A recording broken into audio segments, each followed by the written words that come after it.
A look back at Maryellen's extraordinary Christmas Amazon special. This video is not intended for children under the age of 13 years old, and if the comments are off, it's because YouTube did it, not me. I am a 19-year-old doll collector. Hello and welcome back. It is me, Margaret Espinosa, and today's video I'll be discussing Maryellen's Christmas film from Amazon. But before I get into that, I would like to ask you all to put in your nominations for the Tenny Awards. They're still taking them until the 20th, and you have 5 days. I'd really appreciate it. Right now we have some ties, by the way.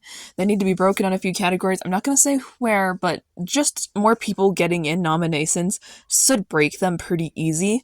So just keep that in mind. Anyway, if you had no idea what Maryellen's Extraordinary Christmas was, because it's a somewhat obscure, this was aired on Amazon Prime in 2016 and had a 48-minute runtime.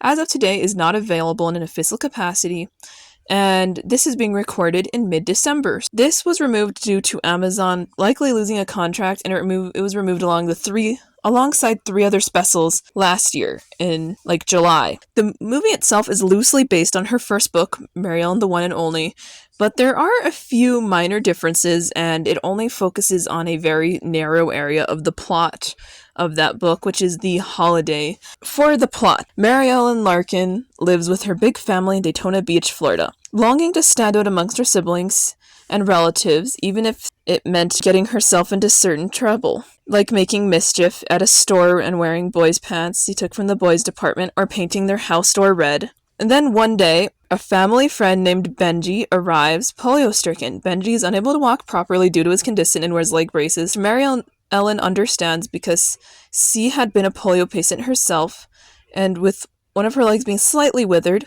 she at one point did wear a brace. Moved by this, alongside the plight of the other with polio at the children's ward, she plans a Christmas party for the patient, only for none of her siblings or anyone to volunteer, and being impeded by the hospital's strict rules. Maryellen's friend Davy also expresses his doubts about the party, leading to an argument which offends Maryellen's feelings. Not willing to despair, she uses her talent to draw to cheer up the patients and gives away her pocket money, originally meant to be spent on a trip to Georgia to visit her grandparents, to Benji's mother so he can return to the hospital for rehab.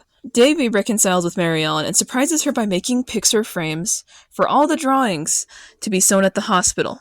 Maryellen and her mother arrive at the house to be met by Grandmom and Grandpop, who are paying a surprise visit after hearing about their granddaughter's act of generosity towards the polio patient. They give her a box of snow to make up for the fact that she won't be able to go to Georgia to see snow, and Maryellen learns that simple acts of kindness are the best Christmas gift one can give. My thoughts. This is a very sweet film. It's very saccharine. I'd say the acting is extremely solid. I think that Amazon Prime tends to be very good at casting children actors, so I'm not really surprised by it. It's also quite accurate to how I would view this character. I think that everything's quite true to it. Her older sister is getting engaged to this guy I don't remember the name of, and I think it's quite interesting how much trust the family has around this effectively grown man with their little girls all the time and young son, which I must mention that the outfits her older sister wears are just gorgeous for those dates that she goes on with her boyfriend. It's they're so pretty, and they're definitely not what someone would be casually wearing, because they're not meant for casual things. Her other siblings, interesting. The second to oldest sister, who's right above Maryellen age-wise, isn't particularly kind or generous towards her, or even all that charitable towards how she views her. She tends to be like, it's a bad idea. I don't like anything about you, Maryellen. I think that women should not wear pants. I think the little sister is cute enough. She's a little sister. She kind of just does whatever the second to eldest says, and disregards Maryellen too. Her little brother, he's a little boy. I don't know, there's not much character to be said about that kid. As for her mother, she's very interesting. She's a strong woman. She doesn't wallow in her past, because she did lose her factory job after World War II, because men needed their jobs back following the events of World War II.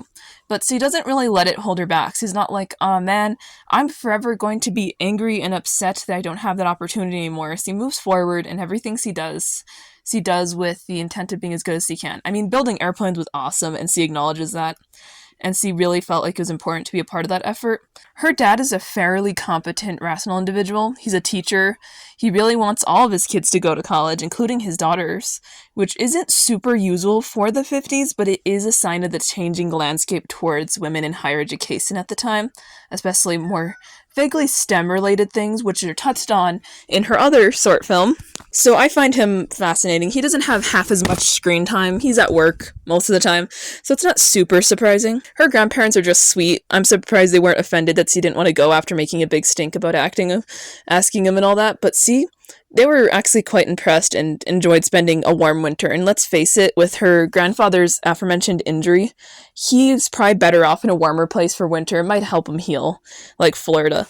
Now, for the filming quality of this, I don't know what it is, but these movies and most of the uploads are particularly bad quality from AG. But the version I watched that was uploaded not by AG was better. Not amazing. So this is how I watched it when it was still on Amazon Prime. So I do like that it's a bit less grainy. I really appreciate that. So at least I've finally escaped the super grainy, weird looking curse of the other ones. For the sets and clothing, everybody here is really cool. The sets, the clothing, everything seems really well developed.